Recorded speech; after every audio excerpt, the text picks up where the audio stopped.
I'm Jim Lee. I'm a co-publisher of DC Comics. I'm also a comic book artist. And I'm here at Blur Studio, singular, not studios, with Tim Miller, who is the director of the 6-minute trailer, Who Do You Trust? And we're talking about really sort of the backstory and some of the secrets behind the trailer and a lot of the thinking that went into making this really monumental piece. I mean, it's an honor to be here, Tim. It's an honor to be doing this, sitting here and talking to you about the comics that I grew up reading. You know, what's awesome about this whole project is, you know, I mean, it started with Geoff Johns' sort of plot outline of the backstory for the game. And I remember he led the synopsis with this quote, "Your future is what you make it," and then he wrote like Lex Luthor. And I love that because it made it seem so real, like, oh, there's a quote from a historic figure. But he really laid out this huge story, and out of all the stuff that's part of the backstory, you went in and picked a sequence that really highlighted the characters and you know, really added stuff to it that really wasn't there. And I thought it was amazing and how you really took that moment in time and made this epic sort of Götterdämmerung kind of thing. So what inspired you to kind of pick the sequence that you did and expand it to the size that you did? Well, I've always been a fan of last stand moments. You know, it's when people are either at their best or at their worst, is that, you know, crucible in time and when you're facing death.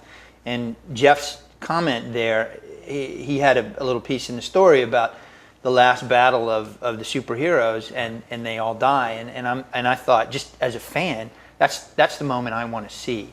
I want to see that moment where Luthor wins this thing that he's been fighting for his whole entire life, right, in the comics, and he finally achieves it. And, you know, does this victory turn to bitter ashes in his mouth, or is it really like, awesome, I achieved everything I wanted to achieve? But I wanted to see that moment and just play it out for all the fans like me that always wanted to see what that could be. And then I knew I could undo it because it was a time travel story. Sure. And the whole intro with the glowing embers kind of floating, I think it's just so economical to do. I thought it was, you know, totally, and it builds up the suspense of what you're going to see. I mean, and you don't want to. You kind of want to shock people with that first view, and you got to lay a lot of backstory to sort of set it up. I see Green Arrow. Okay, yeah. So I wanted him there, and then see, there's Poison Ivy right there. Oh, she's on the right hand side with the arm. Got it. Yeah. It's kind of hidden behind the smoke. I think originally I had Wonder Woman was fighting Solomon Grundy in this first one, and then we thought because of ESRB issues, sure, you can do a little robot, more, yeah, because we like can a battle droid. We can get a little more violent. Yeah. So this is Metallo. Oh, also just one more thing on Metallo before, it's kind of hard to see, but she cuts his arm off and then stabs him in the back. And we had quite a debate there with ESRB about saying, no, really, it's a robot. And then you see, this was originally a giant green fist. Right. And it just looked a little silly, so we changed it to ball of lantern energy. And then enter Gigantus. I love the scale of it there, it's awesome. Giganta was originally killed by Cyborg in the first script, but then I thought, well, I need to introduce Green Lantern and Black Adam in their battle, so why not give it to Green Lantern? And then we get our first look at Batman. And I wanted to do Batman as sort of the general on the battlefield, and that was his whole thing. Everybody loves to see Batman fight, but he's also this master strategist, so I thought, you know, it would make sense for him to be in charge of the battle, not Superman. So the remnants of the Daily Planet. Lex is actually fighting on top of the Daily Planet building. I'm not sure if people pick it up. That twisted metal behind him is actually the globe from the Daily Planet. I like the idea of Deathstroke just... he's just like walking around. The stakes are higher. These guys, you know, it is the last battle and everything, but for Deathstroke, this is what he's used to. And then I wanted to finish the fight with Metallo. Originally we didn't do that, but I wanted to show off how powerful Wonder Woman is. I just realized she pulls the sword out of his back to cut off his own head. Harley Quinn holding on to his coattails. That counterbalance is awesome. And then that's Robin's cape that she's wearing. Yeah, it's Robin's cape. Now there's some fancy running. This moment was one where I envisioned something a little bit more than we were able to get. I actually wanted to see the lasers sort of frozen in time. We wanted to give Green Lantern his moment. Like, what would he do if he was wounded? And so we had him bind his wounds, and like his arm was broken and he was kind of holding it together with lantern energy. Just loved how Deathstroke sort of skid along the ground as he falls. Little subtle things like that really sell the sense that it's actually physically happening. My whole idea with him was he's got to be clever because she's so much more powerful. I love how the shield is actually segmented. It's not just like this big disc. I mean, One of the fans said online, why does he do it 3 times? Doesn't he figure out that it doesn't work the first time? Why does he keep doing it? When things are happening this fast, you do the thing that. Yeah, well, that was kind of what I was going for. He's desperately he's trying to get this guy off. Hang on, right. I wanted the idea that he's basically containing all the lantern energy and he's breaking his arm. And so I thought if he could cause him enough pain, maybe he can't concentrate to fend him off. And then my homage to Kingdom Come with Shazam creating this huge explosion. The idea of a power ring kind of crack like that. Does Batman survive this? It would have been cool to have a bigger fight with him and Deathstroke because I think in many ways they're evenly matched. The other thing that I thought made this moment believable, his right arm is broken. If you notice, it's like hanging limp as he stands up. And then here he never uses it. It's always dangling. And then here he can't even move it.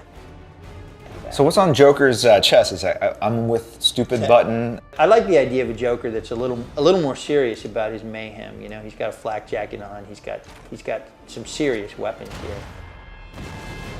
There, it's hard to see where the rocket comes in, but you can actually see Batman hanging back there in the background. And Cersei is a secondary read too, because she's dead on the right-hand side. And then Lex comes in and gets Wonder Woman. I think this is the first time I've seen him in this armor actually look really badass, and and it looks believable. From all the noise in the universe, he hears her scream. And through the silence, the vacuum of space. The vacuum of space. That's how powerful Superman is.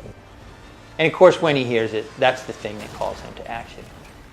This is a nice sequence actually to kind of do frame by frame, because as he was coming in, I was like, you see the contrail behind, which is what I was talking about before, and it almost looks like he's flying sideways at this point, right? He is. Because when he hits, you see all the rubble fly past him, and then you see his cape kind of fly, and then and he's hovering. I thought it was just really cool. And this flash of green light is for Jeff because he knew that Luthor couldn't survive a straight shot from Superman, so we wanted to suggest that his shields were still there to kind of blunt the initial impact of Superman coming down.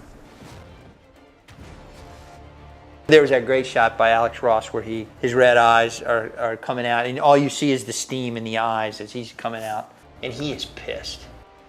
I originally had Black Adam die, and then when you and Jeff came down, you said, we need a little more action for Superman, and we put this Black Adam sequence in because I needed somebody that could go toe-to-toe with him. Sure. No, it's just, it's great to see him actually in some sort of melee thing, because he's always usually just picking up heavy things and like kind of gently dropping them to earth.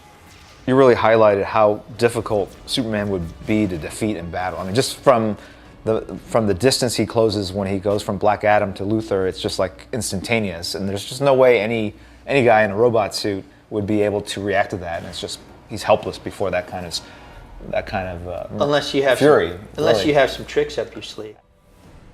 I realize there's some logistical problems with her mouth being stuffed full of kryptonite, and Woody sensed that, but I just thought the moment was. No, I don't think I've seen anything like that before. Superman would be, ready for his tricks, but I didn't think he'd be ready for this.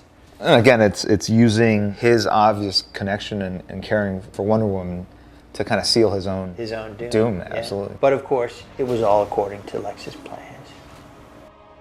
I really wished I could have milked this moment a little bit more, or the dead Superman, you want to push in on a close-up. But then I thought, as much as I would like to do that from a fan's perspective, from a story point, this is really Lex's moment. Over this cross-dissolve to the future Lex, so here we changed him again, and he's still got the wounds, but now they've been enhanced. His armor has been kind of patched with stolen technology from Brainiac. Again, from Jeff's original backstory where Luthor had spent years living inside the Brainiac's ship and kind of hiding from them, and he was the last man left alive. The challenge with this long shot here, try and show Luthor as both the penitent and humble because he realizes he's made all these mistakes, but he's also arrogant still, and try and find that balance between arrogance and I have to fix a mistake I made. And that leads into the game. It's the genesis of all these superheroes and supervillains towards this master plan that Lex is hatching. set in Yeah. motion.